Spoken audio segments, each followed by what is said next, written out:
મૂત્રપિંડ નલિકાને નામ જે સોરી આપેલ દોરો અને સમજાવો. હવે બીજો સવાલ છે મૂત્રના બરાબર નિર્માણ કેવી રીતે તે સમજાવો. પહેલા તો મૂત્રપિંડ નલિકા દોરવાની હોય ત્યારે કેવી રીતે દોરવાની. શરૂઆત કરવાની આપણે બાઉમેન્ટની કોથળી બરાબર. બાઉમેન્ટની કોથળી આવી રીતે દોરી દેવાની, એને ગુજરામય બતાવવાની અને નીચેથી લાવીને બરાબર નલિકામય એટલે ગુજરામય કોથળીને બરાબર સંગ્રહ નલિકા અને વૃક્ષનું ઝાડ હોતા ને તેવી ડાળીઓ તેવી દોરી દેવાની. હવે દોરી દીધી અને સાથે મૂત્ર ધમની અને મૂત્ર શિરા બરાબર દોરવાની એવી રીતે અંદર ગુજરામય અને તેનો બરાબર કાં જોડવાની મૂત્ર સંગ્રહ નલિકામાં નીકળતી હોય તે રીતે દોરવાની બરાબર. તો વાત કરીએ મૂત્રપિંડ નલિકા બરાબર. તો મૂત્રપિંડ નલિકા એટલે કે મૂત્રપિંડમાં જોવા મળતી ગુજરામય રચનાને બરાબર મૂત્રપિંડ નલિકા કહેવાય છે, અથવા આનું નામ ઉત્સર્ગ એકમ પણ કહેવાય છે, અથવા બરાબર ઉત્કાણુ પણ કહેવાય છે બરાબર.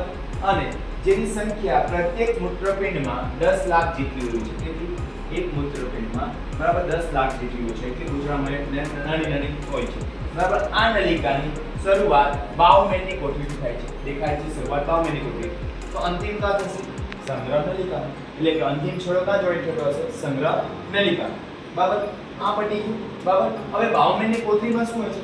તો બાઉમેન્ટની કોથળીમાં પાતળી દિવાલવાળી રુધિર કેશિકાઓનું ઝુમકું હોય છે, ગોઠવાયેલું હોય છે, જે રુધિર કેશિકાનું ગુચ્છ કહેવાય છે. એને શું કહેવાય? રુધિર કેશિકાનું ગુચ્છ. દેખાય છે. હવે મૂત્રનું નિર્માણ કેવી રીતે થાય? તો મૂત્રનું નિર્માણની વાત કરીએ તો રુધિર આપણું શરીરનું બધું આવે બરાબર. રુધિરમાંથી ઉત્સર્ગ દ્રવ્યો ગાળાઈ લે અને અલગ કરવામાં આવે બરાબર. એટલે કે મૂત્રપિંડ રુધિરમાંના નાઇટ્રોજન યુક્ત ઉત્સર્ગ દ્રવ્યો યુરિયા, યુરિક એસિડ વગેરેને ગારણ કરી લે બરાબર, અલગ કરે અને ગારણીકો મૂત્રપિંડ નલિકા દ્વારા મૂત્ર ઉત્પન્ન કરે. આ રીતે મૂત્ર ઉત્પન્ન થાય છે અને બાઉમેન્ટની કોથળીમાં આ ગારણ એકત્ર થાય. કાં એકત્ર થયું બાઉમેન્ટની કોથળીમાં. હવે બાઉમેન્ટની કોથળીનું કામ શું છે? બહારના ગારણમાં એ શું કરશે? ગ્લુકોઝ, એમિનો એસિડ, ક્ષાર અને વધુ માત્રામાં બાબા પાણી ઉત્સર્ગ બાબા ગાળી લે. સમજ પડી? હવે આ ગારણ થયું, જેમ જેમ ગારણ મૂત્રપિંડ નલિકામાંથી વહન થાય તેમ તેમ જરૂરી પદાર્થનું પુનઃ શોષણ કરી લેશે બરાબર. આમાંથી જે જરૂરી હશે તેનું શોષણ કરી લે. આ રીતે મૂત્રનું ઉત્પન્ન થાય છે બરાબર.